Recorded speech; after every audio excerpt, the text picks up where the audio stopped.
ओम नमः शिवाय। ओम नमो भगवते वासुदेवाय नमः। प्रिय भक्तजनों, आज हम ज्येष्ठ पूर्णिमा के व्रत की कथा का श्रवण करेंगे। भोले बाबा और विष्णु जी आपकी सभी मनोकामनाओं को पूर्ण करें। ज्येष्ठ पूर्णिमा के दिन मनाया जाने वाला पर्व वट पूर्णिमा न केवल आध्यात्मिक आस्था का प्रतीक है, बल्कि सुहागिनों के लिए अटूट प्रेम और समर्पण का भी पर्व है। इस दिन वट वृक्ष यानी बरगद के पेड़ की पूजा की जाती है। सुहागिन महिलाएं अपने पति की दीर्घ आयु, संतान की प्राप्ति और परिवार की सुख समृद्धि के लिए निर्जल और निराहार रहकर व्रत को धारण करती हैं। और खासकर गुजरात और महाराष्ट्र, दक्षिण भारत में ज्येष्ठ पूर्णिमा को यह उपवास विशेष रूप से मनाया जाता है। देश के कई हिस्सों में ज्येष्ठ अमावस को वट सावित्री व्रत मनाया जाता है। आज हम इसकी कथा का वर्णन करेंगे, जो बरगद की छांव में बसे प्रेम और तपस्या की कथा है। इस दिन वट वृक्ष की विधिवत पूजा की जाती है। महिलाएं पेड़ के जड़ों में जल अर्पण करती है, उसे पवित्र धागे से लपेटकर 108 बार परिक्रमा करती हैं। मान्यता है कि वट वृक्ष के मूल में ब्रह्मा जी, मध्य में विष्णु जी और अग्रभाग में शिव जी का वास होता है। धार्मिक दृष्टि से जितना महत्वपूर्ण यह वृक्ष है, उतना ही चिकित्सा की दृष्टि से भी यह बहुत उपयोगी है। स्त्रियां भी उसी तरह अपने पति की लंबी उम्र और परिवार की खुशहाली के लिए व्रत की कामना करती है, और यह स्त्री और वट वृक्ष के बीच एक दिव्य संबंध माना गया है। तो आइए सुनते हैं कथा। आज के ही दिन माता सावित्री ने वट वृक्ष के नीचे बैठकर अपने पति सत्यवान के प्राणों की रक्षा यमराज से की थी और उन्हें पुनर्जीवन दिलाया था।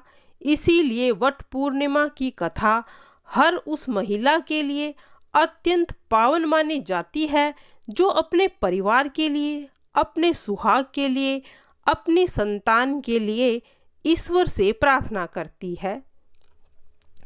तो सुनिए व्रत की कथा। यह कथा भक्ति, समर्पण, प्रेम और यमराज से भी जीतने का संकल्प है। यह कथा शुरू होती है कैलाश पर्वत से, जहाँ देवी पार्वती भगवान शिव से पूछती है, हे देवों के देव, प्रभास क्षेत्र में सावित्री देवी के चरित्र की महिमा क्या है?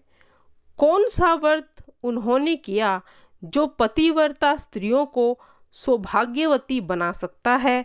भगवान शिव मुस्कुराते हुए कहते हैं, हे पार्वती, मैं तुम्हें उस दिव्य कथा को सुनाता हूँ जो स्वयं आभास क्षेत्र में घटी थी। प्रभास क्षेत्र में स्थित सावित्री स्थल पर एक समय सत्यवादी राजा और रानी पहुँचे। उन्होंने वहाँ वट सावित्री व्रत का पालन किया।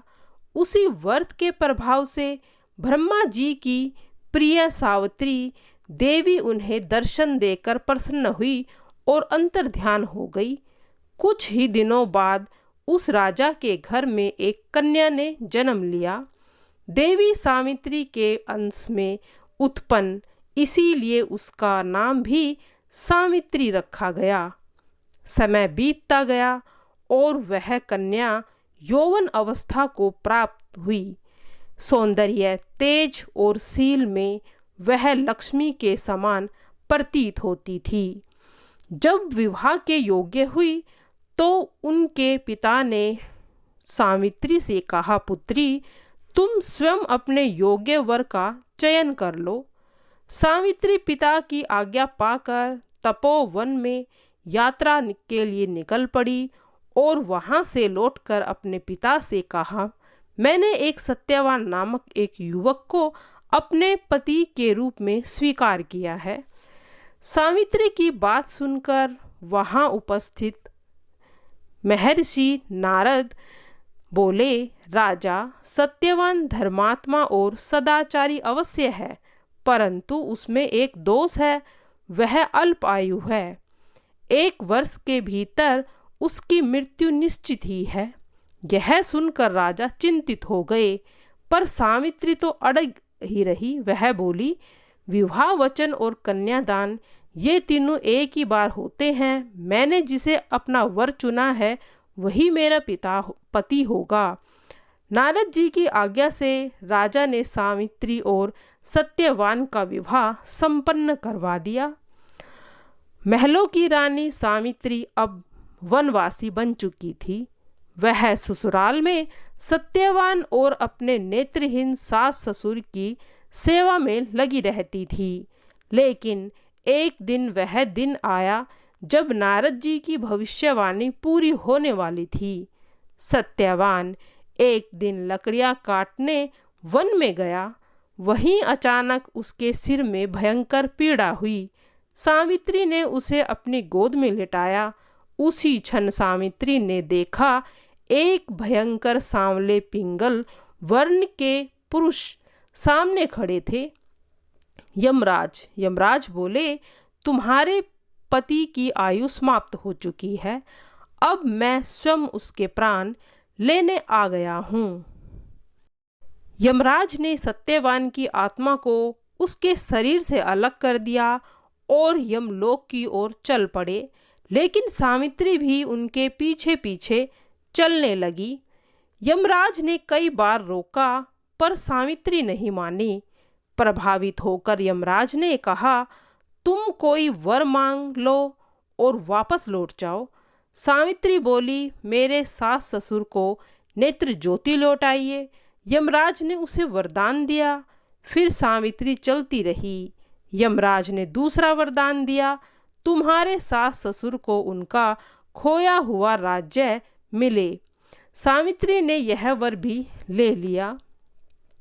फिर भी वह यमराज के पीछे पीछे चलती रही और रुकी ही नहीं। तीसरी बार यमराज ने पूछा कि तुम अब क्या चाहती हो? तो सावित्री ने कहा, मैं सौभाग्यवती बनूं और मुझे संतान सुख प्राप्त हो। वह संतान मेरे पति सत्यवान की ही हो।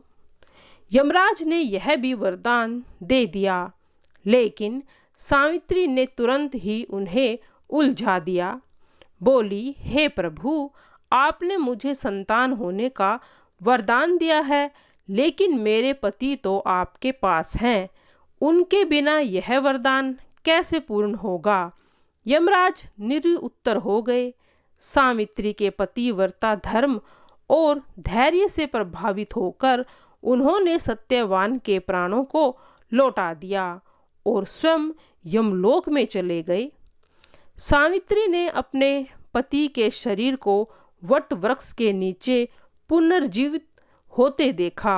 दोनों साथ घर लौटे और देखा, ससुर का खोया हुआ राज्य भी उन्हें मिल चुका था और नेत्र ज्योति भी उनकी लौट आई थी।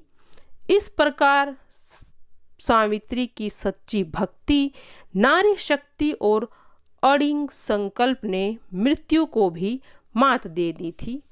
तो प्रिय भक्तजनों, यह थी वट पूर्णिमा की पावन कथा।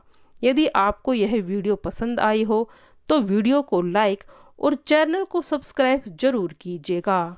धन्यवाद।